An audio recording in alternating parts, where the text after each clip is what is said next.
দাজ্জাল একটি আরবি শব্দ। ইসলামী পরিভাষা অনুসারে কিয়ামতের পূর্বে আবির্ভূত হওয়া এক মহাপ্রতারকের নাম।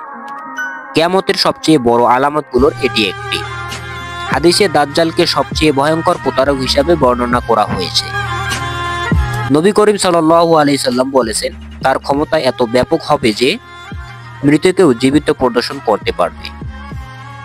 আকাশে বর্ষণ এবং মাটির ভিতরে সম্পদ বের করার অলৌকিক ক্ষমতা দেখাবে।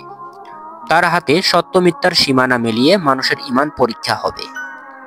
দুর্বল ঈমানের মানুষ তার অলৌকিক কাণ্ড দেখে বিভ্রান্ত হয়ে তার প্রতি আকৃষ্ট হবে। আর যারা আল্লাহর প্রতি দীর্ঘ বিশ্বাস রাখবে তারা সতর্ক থাকবে। হাদিসে উল্লেখ আছে, দাজ্জাল 40 দিনের মতো পৃথিবীতে থাকবে। তবে এই দিনগুলো স্বাভাবিক দিনের মতো হবে না।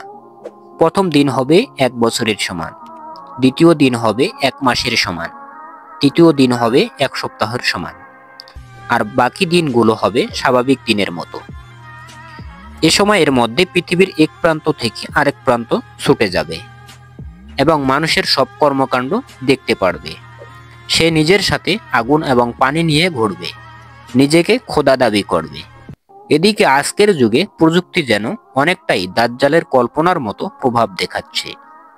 পৃথিবীর এক প্রান্ত থেকে অন্য প্রান্তে মুহূর্তে যোগাযোগ, ভিডিও কল, ডেটা ট্রান্সফার এগুলো বাস্তব বদলে দিতে পারে।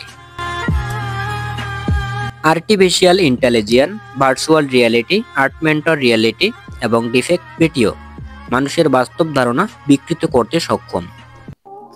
এআই দিয়ে মৃত মানুষকে জীবন্ত হিসেবে ফুটিয়ে তোলা যায়, কারো কণ্ঠ অভিব্যক্তি নকল করা যায় এবং তথ্যের মাধ্যমে মানুষের মনকে বিভ্রান্ত করা যায়। সোশ্যাল মিডিয়ার অ্যালগরিদম সত্যকে মিথ্যা এবং মিথ্যাকে সত্য হিসাবে উপস্থাপন করতে পারে। গ্লোবাল সার্ভিল্যান্স, ডেটা বিশ্লেষণ এবং ডিজিটাল কন্টেন্ট মানুষের আচরণ প্রভাব ফেলেছে, যা এক প্রকার দাজ্জালের মতো কাজ করেছে।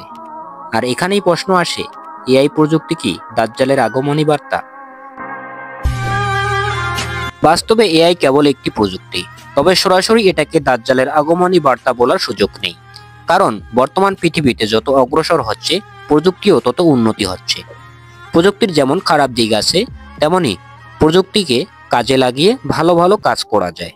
তবে অনেক ইসলামিক বিশ্লেষকরা মনে করেন, বর্তমান প্রযুক্তি ভবিষ্যতের দাজ্জালের সহায়ক হবেন, কারণ এটি তথ্য বাস্তব ও বিভ্রান্ত প্রদর্শনের মাধ্যমে মানুষের মন প্রভাবিত করতে সক্ষম। কোরআন ও হাদিসের নির্দেশনা অনুসারে দাজ্জালের ফিতনা থেকে রক্ষা পাওয়ার প্রধান উপায় হলো দীর্ঘ ঈমান, আল্লাহর প্রতি ভরসা এবং নিয়মিত ইবাদত।